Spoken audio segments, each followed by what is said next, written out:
Welcome, another one incoming, as brave Nigerian pastor preaches the gospel in Muslim kidnappers' den.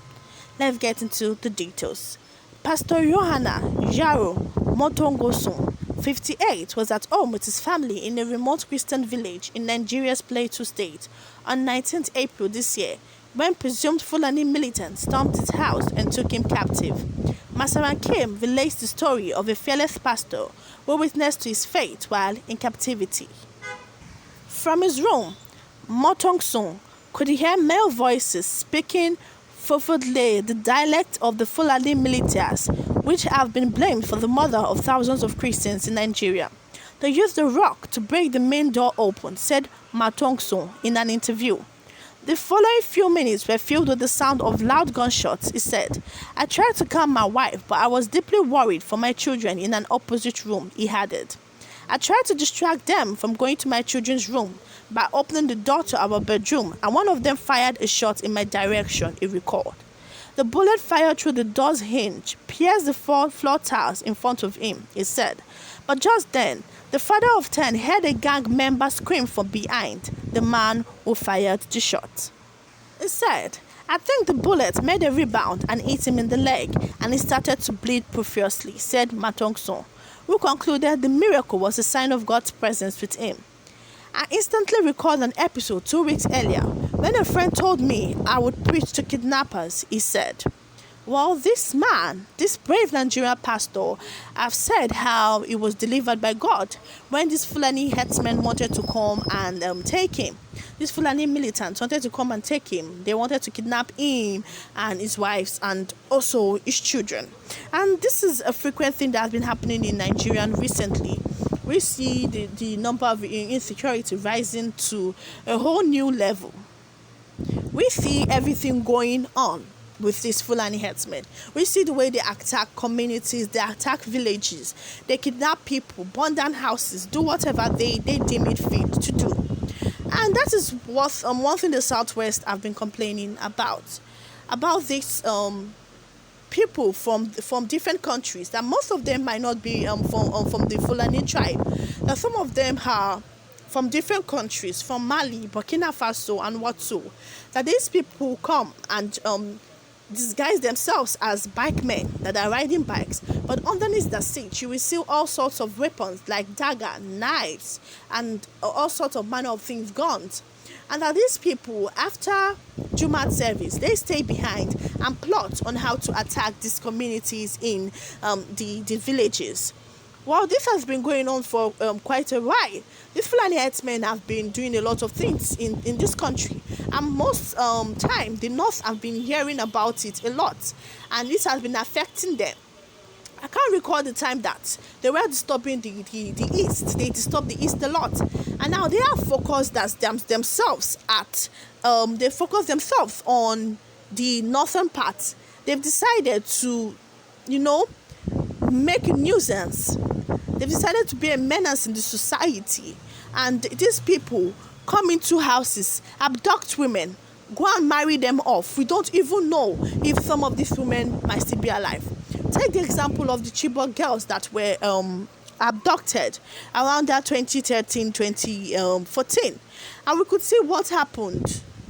How some of the escapees came to come and tell their stories, and these were Boko Haram.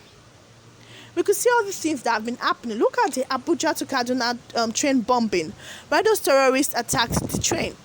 We saw the number of people that were killed, and even 146 people are still declared missing. They even abducted some people, and they are even still in those terrorist hands. They've not been released. Buhari has not said anything. And even in the video which they sent out to the President Muhammadu Buhari and the federal government, they stated that these people already know what they are looking for. We don't know what that means, but it sounded like there was a certain kind of familiarity between these people and the federal government. For them to say that the federal government already know what they need, and until they meet their demand, before they will release those people that they have held captive. So at the end of the day, all these things did not just start now. 1,000 Christians have been killed in what we call the Holy War, jihad. And a lot of Christians have been killed by these Muslim extremists, by these Fulani people, by these Hausa people, all in the name of the fact that Christians, that religion is supreme to any other religion. So at the end of the day, all this happened and nothing has been done.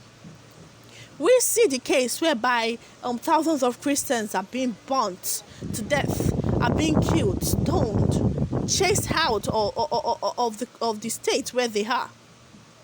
We see what is even going on in Sokoto State. After those perpetrators were arrested for the killing of Deborah Samuel, we saw what they started doing. They went ahead to burn a Catholic church. So they're burning churches in Sokoto, doing anyhow to Christians, just because they believe that their religion is supreme. So it boils down.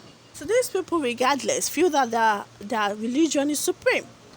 And we saw Deborah Samuel's death. It was so gruesome. We saw the way she was burnt to death while she was still alive. She was stoned, beaten. And the fact that these people bragged about the killings, they were chanting Allah Akbar, Allah Akbar, and they were in thousands, they were in their multitudes. So at the end of the day, this man is narrating what happened and how he eventually was able to escape from these Fulani militants because of his religion, because of the fact that he's a Christian. So we hear stories like this all the time. We hear stories like this. And now we don't know if they want to Islamize this country. We don't know what is going on. But a lot of Christian politicians, a lot of people have pointed their fingers to that direction. That the reason why all this is happening because they want to Islamize the country. And it's not a must. Everyone has a freedom to choose which religion they want to practice. It's not a must for somebody to want to practice Islam. Everyone has the freedom to choose which religion they deem it fit to practice. So at the end of the day, I don't know what Nigeria is turning into. And that is why we see these agitators, people like Sunday Igboho, Professor Banji Akintoye, and the rest are seeking for a separate nation.